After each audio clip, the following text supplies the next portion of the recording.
Chemistry powers progress and binds us all together. But there's something more that sets us apart. Courageous chemistry. Welcome to another class. Today we'll look at oxidation number, the rules in determining oxidation number.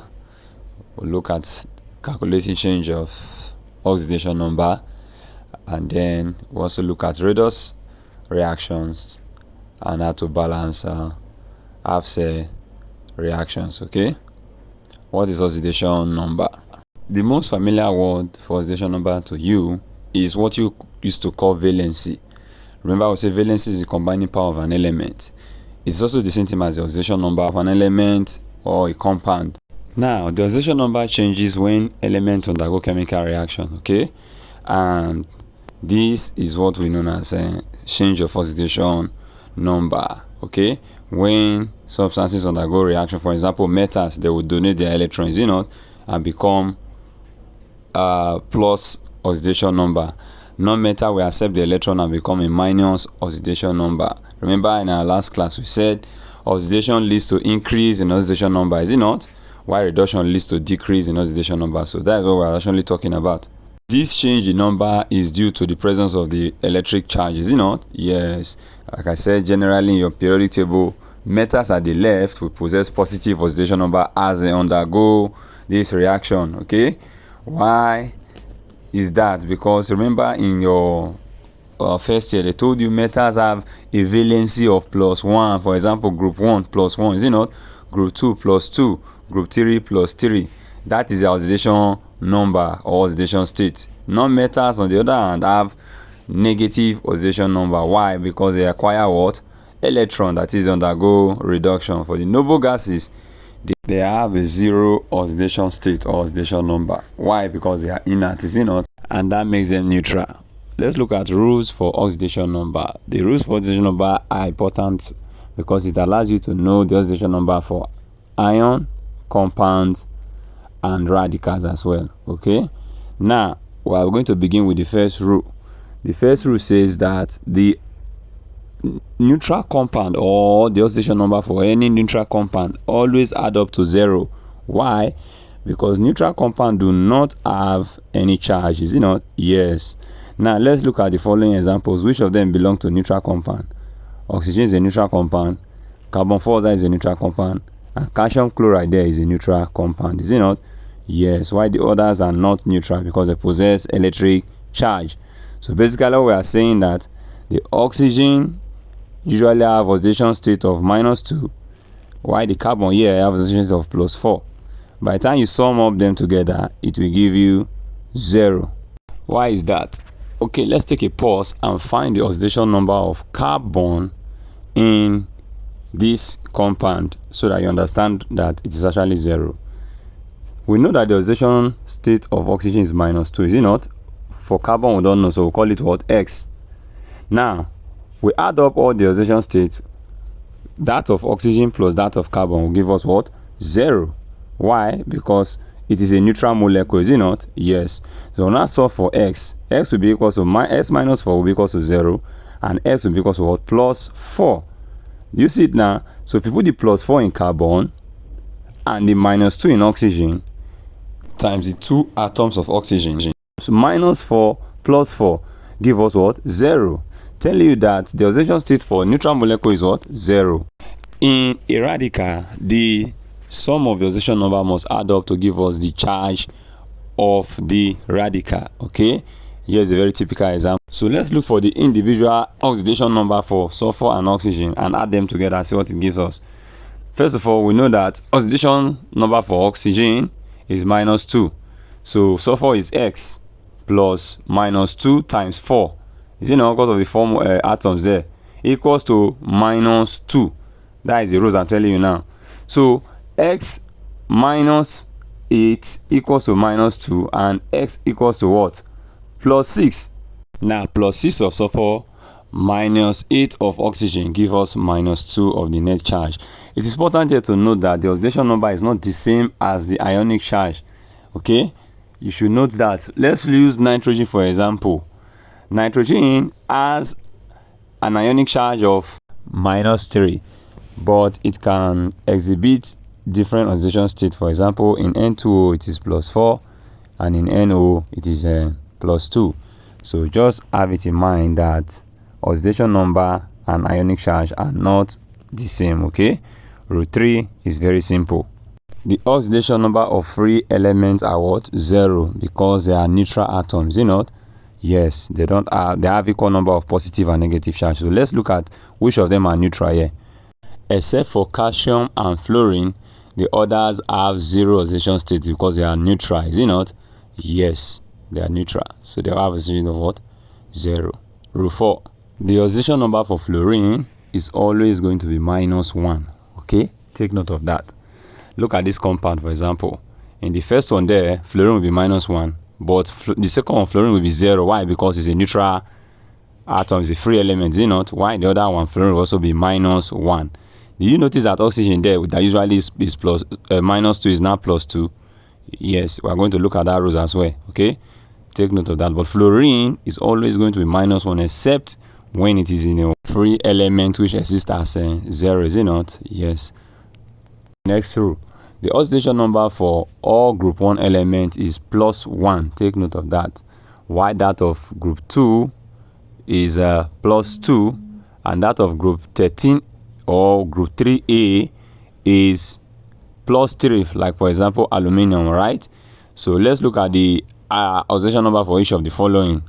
Notice that the oxidation number for sodium does not change, but that of oxygen is changing in peroxide from -2 to -1.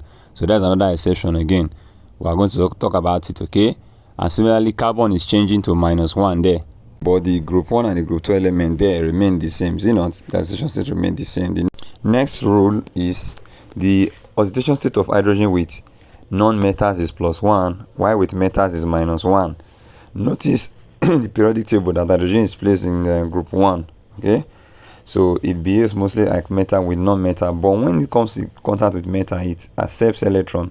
And take note, did you see that the hydrogen appear last when it is bonded with lithium? That is how we write it. Okay, when it is given, it will appear first, and when it is accepted, to appear last.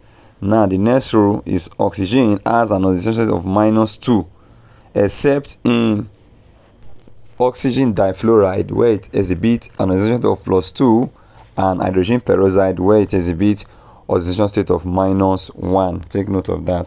Let's look for the oxidation number of chlorine in this compound. We know that oxygen has an oxidation state of -2, okay, and the entire compound is equivalent to -1, which is the charge, is it not? Yes.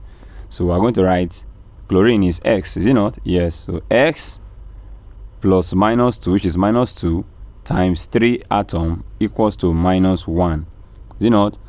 So -2 times 3 will give us -6, is it not? And then X will be equals to +5. So the oxidation state of chlorine in this compound is +5, is it not? Yes, you can say triazochlorate 5.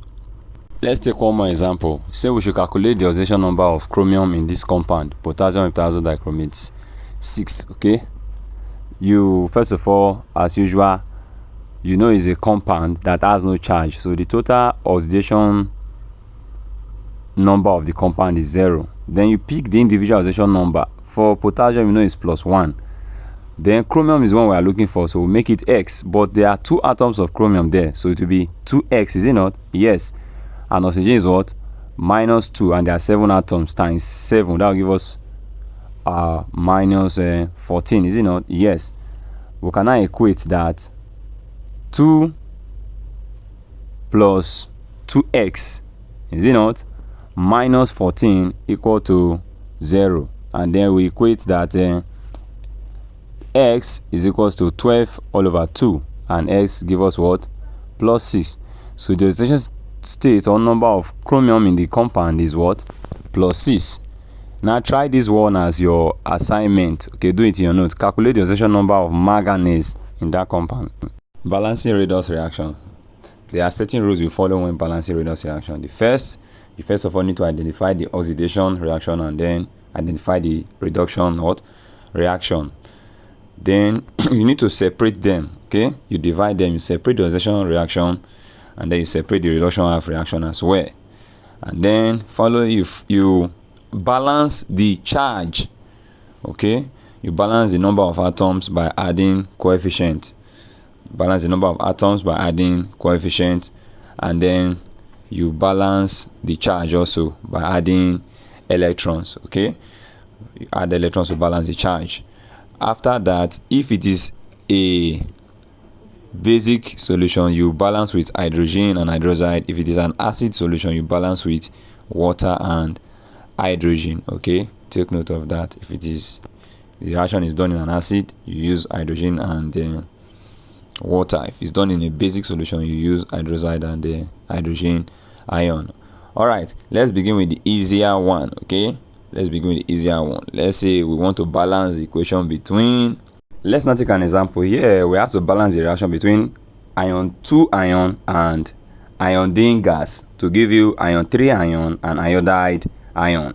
First thing you need to do is to write out our oxidation reaction and our reduction reaction. Our oxidation reaction here is ion that is undergoing reaction, is it not? Oxidation, right? Yes, because ion is changing from +2 to +3, increase oxidation number, and then the reduction part is 0 to -1, is it not? Yes. The next thing we do is to balance the charge for the oxidation part. That will give us ion undergoing oxidation to give us a single electron. Now take note, we add electron to the right for oxidation. Are you getting it now? We add electron to the right hand side for oxidation. Are you seeing it now? Yes. So Fe2 plus will give me Fe3 plus what? E minus. Then we do for the reduction part. The reduction part now, we add electron to the left. Do you see it now? So I will have I2 plus 2E minus to give me 2I minus. That is 2 electrons is added to iodine to give me 2 iodide ion. So my charge are not balanced because 1 electron is released from the ion part while 2 is released from the iodine part. So I need to balance my charge by multiplying through by 2. So I will now have Fe2 to give me 2Fe3 plus 2E minus. Okay, so this one is balanced. The next thing to do is to combine the two equations. When I combine the two equations, I will cancel out the charge because their charge are the same. So 2 electron will cancel 2 electron. I will now have the full equation 2Fe2 plus I2 to give me 2Fe3 plus 2I minus. Balanced. Let's balance this famous permanganate ion reaction. Okay, as usual, we're supposed to identify our oxidation and reduction reactions. You know, we can identify that. I can do that using an arrow. Okay, I know that ion is changing from 2 to 3, so it's undergoing oxidation. Why? I see my manganese dropping from 7 down to 2, that is +2, so it's undergoing reduction. It's actually undergoing reduction. The next I need to do is to check. Normally I can write it half, but I can just check it directly here. I will check the number of electron. Okay, the electron change there is just 1. I'm having a single electron for the oxidation part. Why for the reduction part I'm having 5 electrons. That is the difference, is it not? So the difference between the electron is 5, while that of the product is 1. To balance this electron charge now, I will cross multiply. At least I multiply the up one by 1 and I multiply the down one by 5. Okay, to balance the charge. Okay, since my charge are balanced, I know my reducing agent and my oxidizing agent already. My charge are balanced. The next thing I'm going to do is to now balance other atoms, that is oxygen, because I've balanced every other atom now. It's oxygen that is now remaining. So to balance my oxygen, I will add water to the right. I have 4 oxygen there, so I'm going to add 4 molecules of water to the right hand side. All right, and then I have 8 hydrogens now, is it not, on the right hand side. So to balance the hydrogen on the right hand side now, I will now add 8 hydrogen on my left hand side. So if I check my equation now, it is fully balanced. This is balancing in an acid solution or medium. In a basic solution, you replace it with hydroxide ion. Take note of that. Okay, that will bring us to the end of this lesson. All right, do your other assignment. I'll see you soon.